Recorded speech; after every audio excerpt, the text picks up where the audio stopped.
Waa kuma ninka Turkiga ee Muhsin Bayrak ee doonaya inuu iibsado kooxda Chelsea. Abramovich ayaa u duulay Istanbul si uu ula kulmo. Ganacsadaha Turkiga ee Muhsin Bayrak ayaa si weyn uga dhex muuqda magacyada maalgashadayaasha aadka u doonaya inay iibsadaan kooxda kubadda cagta ee Chelsea kadib markii uu iib u soo bandhigay mulkiilaha hadda bilyaneerka Ruushka ee Roman Abramovich. Tan ayaa imanaysa kadib markii cadaadis weyn uu kala kulmay shacabka Britain oo si weyn u dalbanaya in laga xayuubiyo lahaanshaha Chelsea iyadoo ay taas keentay howlgalka uu dalkiisu bilaabay ee ka dhanka ah Ukraine. Abramovich ayaana waxa uu go'aansaday Arbacadii 2 Maarch 2022 inuu iibiyo naadiga London. Muhsin Bayrak ayaa ku dhow inuu iibsado kooxda kubadda cagta ee Chelsea. Waxaan si buuxda u xaqiijin karnaa inaanu bixinay dalab aan ku iibsanayno Chelsea. Waxaan doonaynaa inaan calanka Turkiga ka taagno London dhowaan, ayuu yidhi Bayrak. Waxa uu intaa ku daray, waxaan kala xaajoonaynaa shuruudaha iibka kooxda qareennada Abramovich. Waxaan joognaa heer aan wax kala hadhin inaannu saxiixno uun qandaraaska mooyaane. Bayrak hadda waxa uu fadhigiisu yahay Istanbul, waana mid ka mid ah ganacsatada ugu waaweyn Turkiga, aasaasaha iyo guddoomiyaha hadda ee shirkadda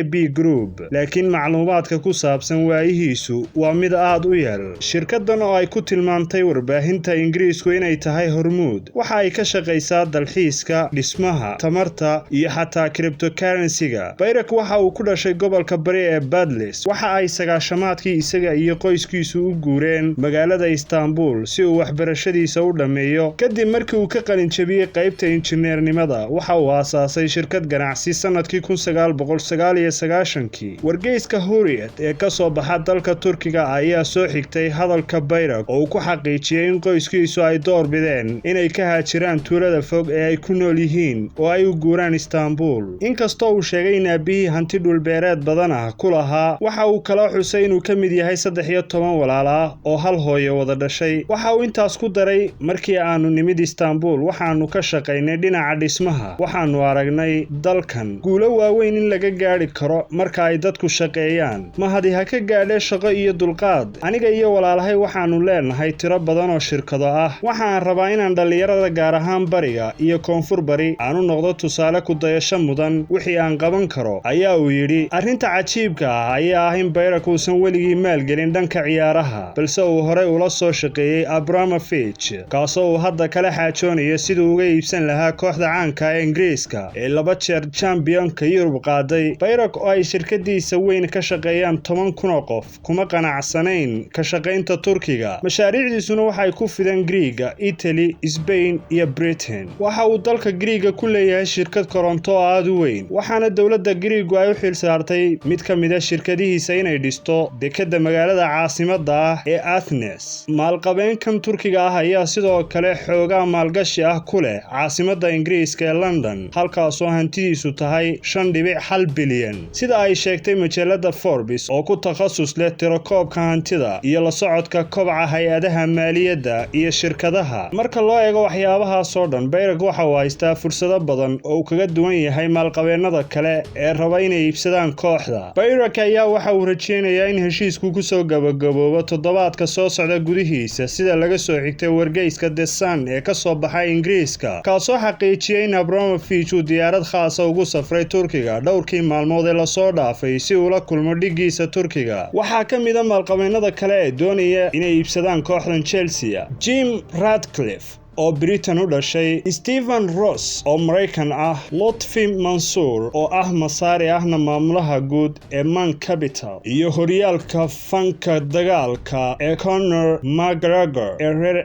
Ireland.